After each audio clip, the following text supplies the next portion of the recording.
Today we're going to be talking about the tips, tricks, and techniques of acrylic painting. The first thing you need to know are the different types of brushes.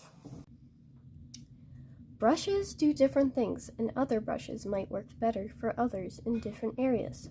The fan brush is a brush which can be soft-haired, like this one, like mine, or it can be bristled, or it can, some fan brushes, if you get the wrong ones, they will be separate and don't do the job well. So whenever you're buying a fan brush, make sure that it doesn't separate like the other one. This brush can be used to create or blend textures. Alright. Lawn upward strokes. To do this, let's zoom in here. Lawn upward strokes, like so.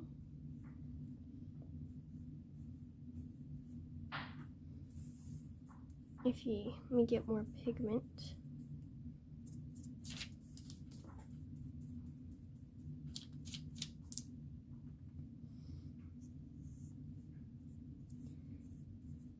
Can be used like grass.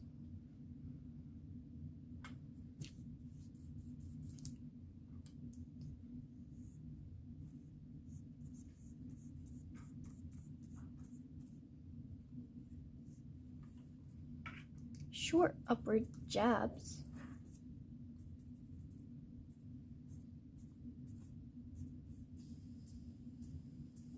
can be used for like trees, and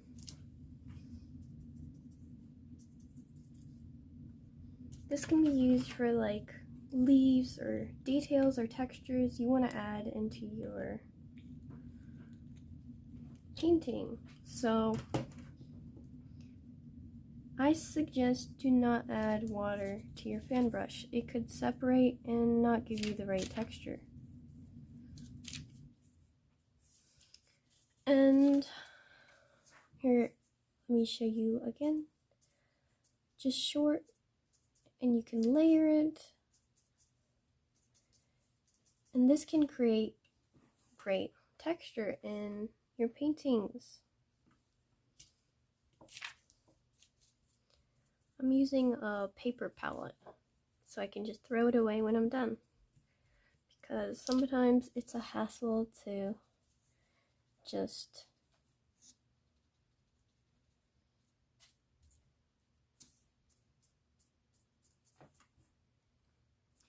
wash your palettes.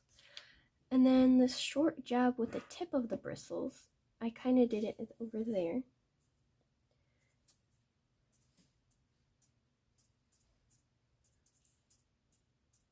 If you keep doing that,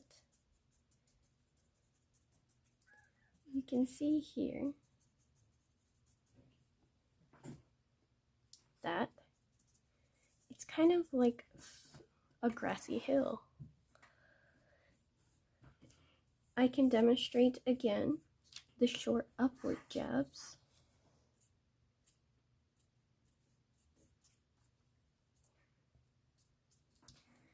I think you understand the point, and these can create a lot of textures in your art. So you want to take care of your brushes, because acrylic can really mess up your brushes fast if you don't take care of them and wash them. Don't mind my pickle jar that I use for water. And cement.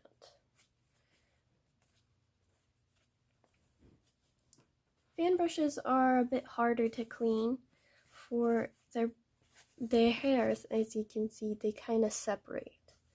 So when drying them, you have to be careful, and you have to like separate them the strands so they're all together and joined. Now, the next brush I recommend having is a plain flat brush. I will clean this off camera. This is a flat. Sorry. This one's a flat. This one's a bright. Flats are more, they're long, they're more widthwise. They're longer this way. And the flat, I mean, not the flats, but the brights, they're just the shorter version. There we go. The shorter version of this one. This one's just smaller in size, but this one width-wise, it's greater, the bright. And this one is more tall. Now, both are good for applying thick, creamy paint, and maybe easier for less experienced painters to handle, for they're not too complicated. The fan brush is a bit more complicated, and you would need more experience to be able to use it. Now, I personally use brights, this one. I use this one the most, for they hold more paint in them, and I just own more of them. I had trouble finding a flat because I don't own a lot of them. I have more of these brights. And these brushes are great for doing backgrounds or just covering area and just adding more color to your piece. So, some techniques with these brushes I will show you. I'm going to use the yellow. So you can have just a flat edge, which like this. And you can also create that short jab with the fan brush. If you don't have one, you can mimic that same kind of fan brush effect. I kind of had trouble showing you that, for I never really opened that one. So you can mimic this effect, and this could be used for like trees and stuff. And then the chisel edge is you just use this tip, and you just go, you just use the edge.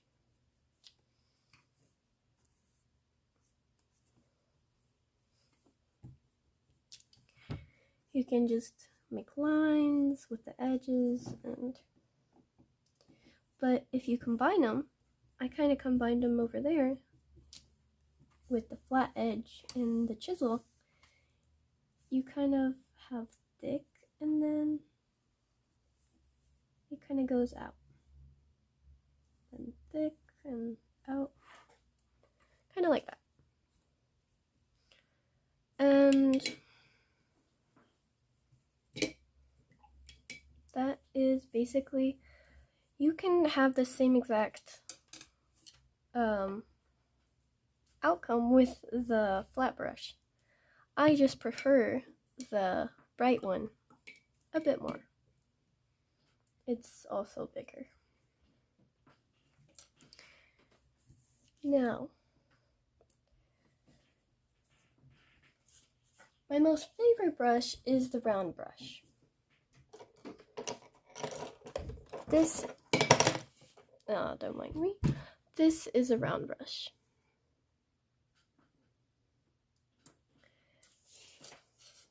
This is a pointed brush used primarily for details, and the big difference between the round brushes are the hairs.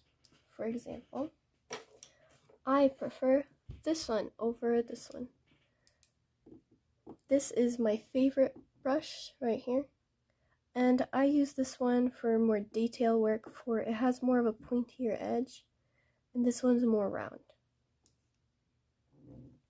The stiff bristle can be used like any brush you want.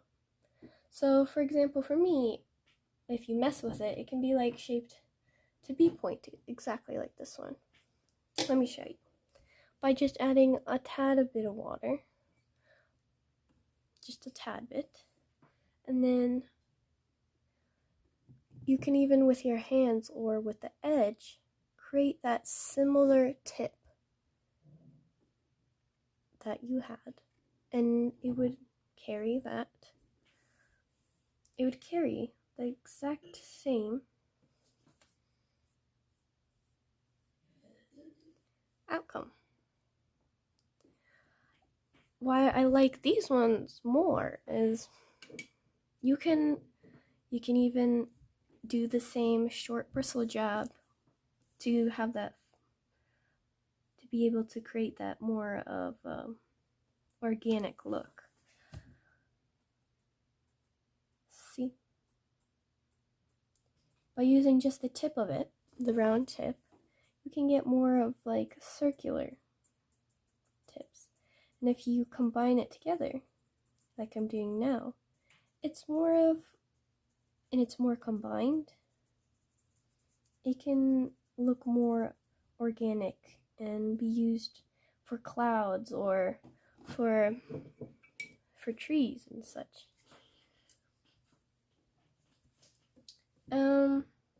It can also be used by making it flat by using a bit of water, and it's already flat by tapping it on the pickle jar I have.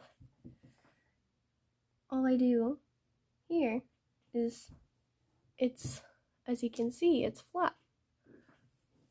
And I can get the same outcome as I did with my flat edge. It just has more. You can get more of an outcome with one brush. I like that. And here I'll show you the difference between this one and that one. Here, with the tip, it's more, as you can see, when adding water and making it more of your paint, more ink-like, you can get more of a range of thinness and thickness. For if you use more paint, and less paint, you get more of this dry brush. Like any brush, you can do the dry brush technique or to add texture, but that's not what I really wanted to show. I need more paint, so let's do just red this time. Oh, that's blood red. Alright, so I take my red, and to keep it pointy, I like turn my paintbrush around so it gets on all of the bristles.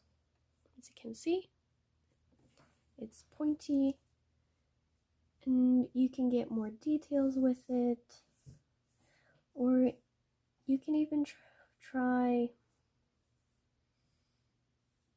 doing the same technique. Sometimes when I can't find that brush, I try using this one. It can also be used for clouds, or the same technique can be used on lots of brushes. It's just, it all depends on what you prefer in the end. Another thing, that's how they vary, basically.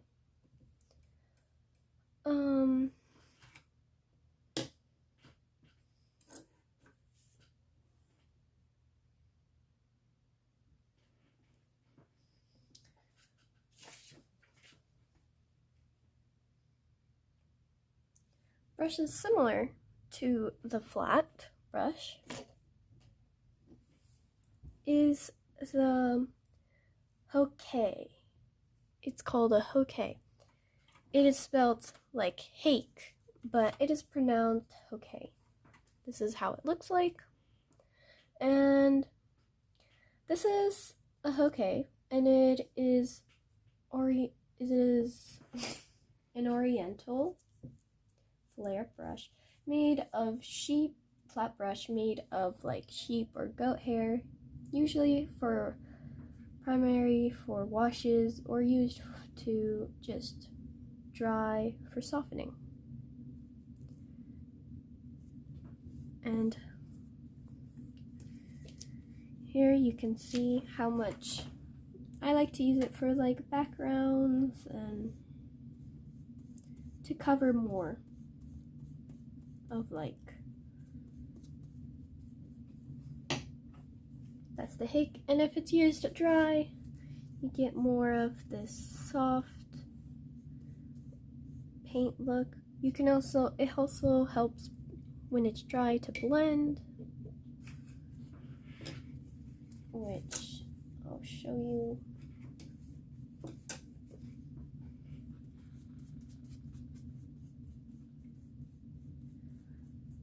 As you can see, it kind of blended with the dry part, and the Hokey can be used that way.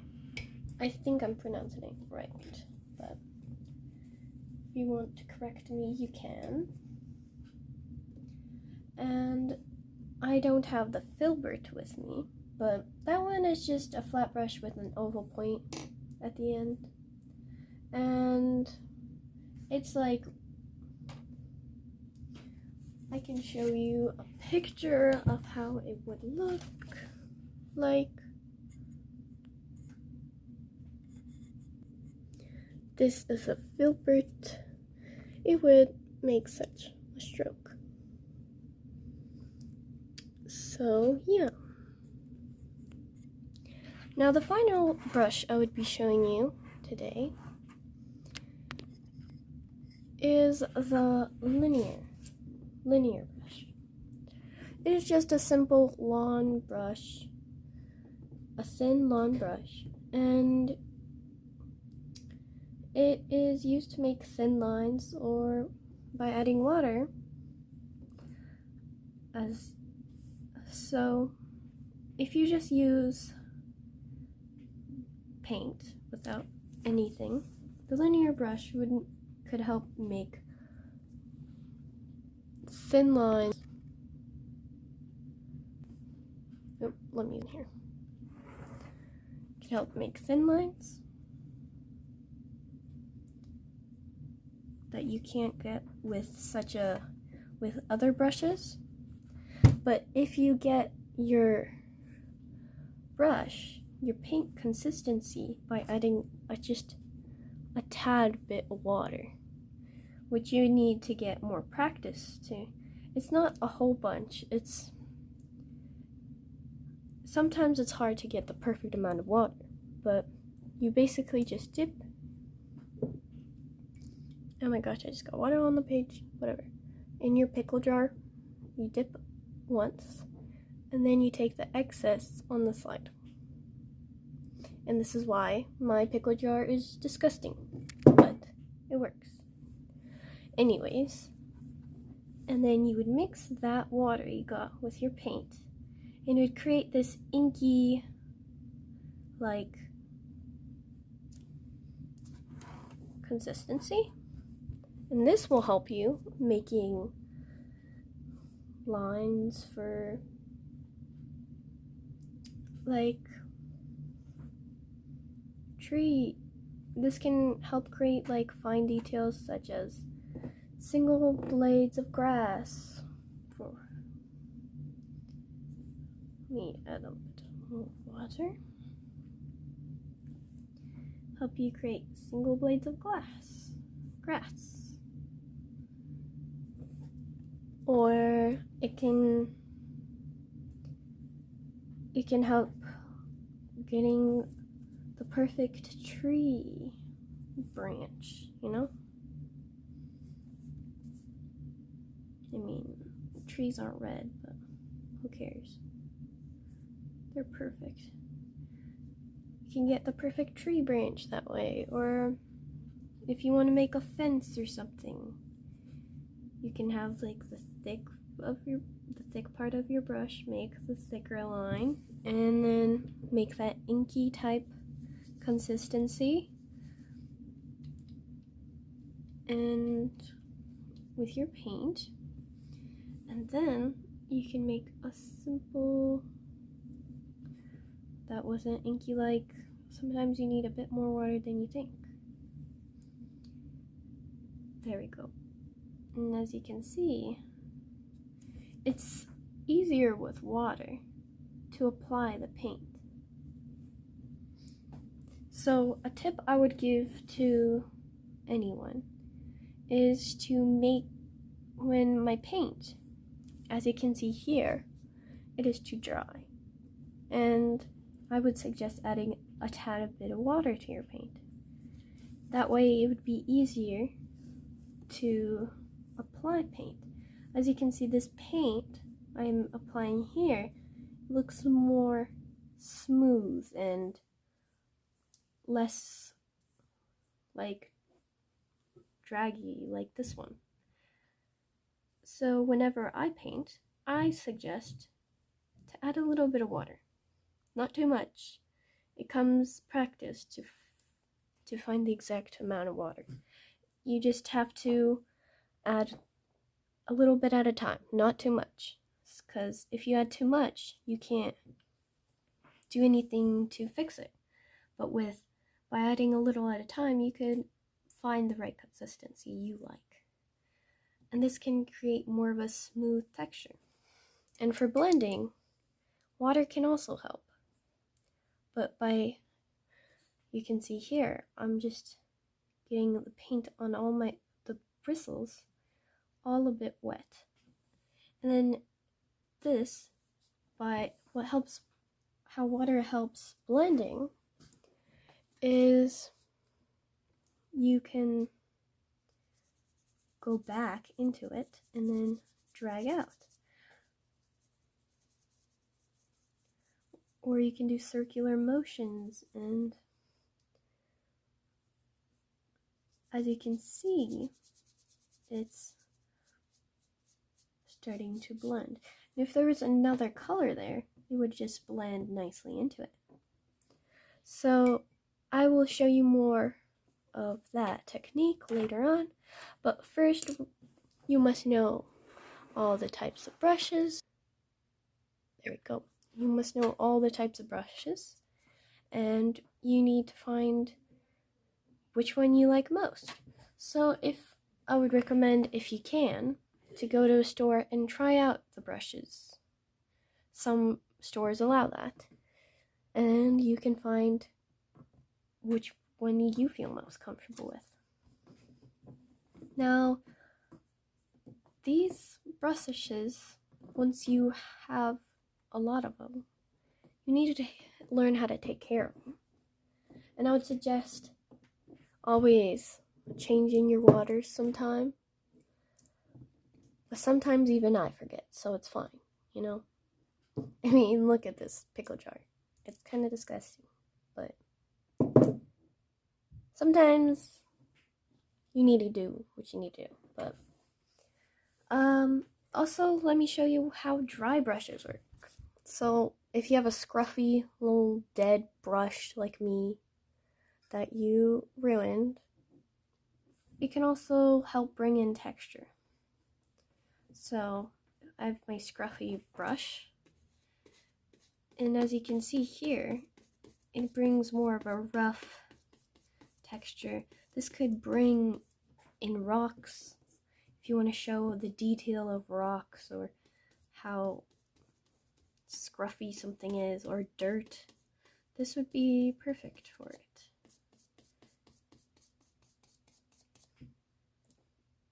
And yeah, that is basically my tutorial for brushes. Now that I showed you how to ruin your brushes, let me show you how to clean them. I recommend cleaning it in not a beautiful sink, but like one that's made for to get dirty. Now, I like to wash them all at once. So what I do is I take my brushes, as much as I can, all together. And if it's shorter, I push it down so they're all at the same length. Now what I do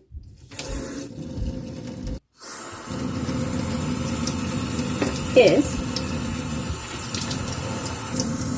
I take some soap in my hand, and while it's in the water, I add soap in my hand, and all at once the brushes, they are just swirling around in my hand, getting my hand ready, but under the water, it's all going away. I like to use hot water so the paint all gets away. Now that I keep doing this, I don't want the water to be too hot. You don't burn your fingers. You don't want to burn your fingers, so then I just continue doing this, and it cleans very well. And then remember to dry your brushes and take care of them. Now that is my lesson for your brushes.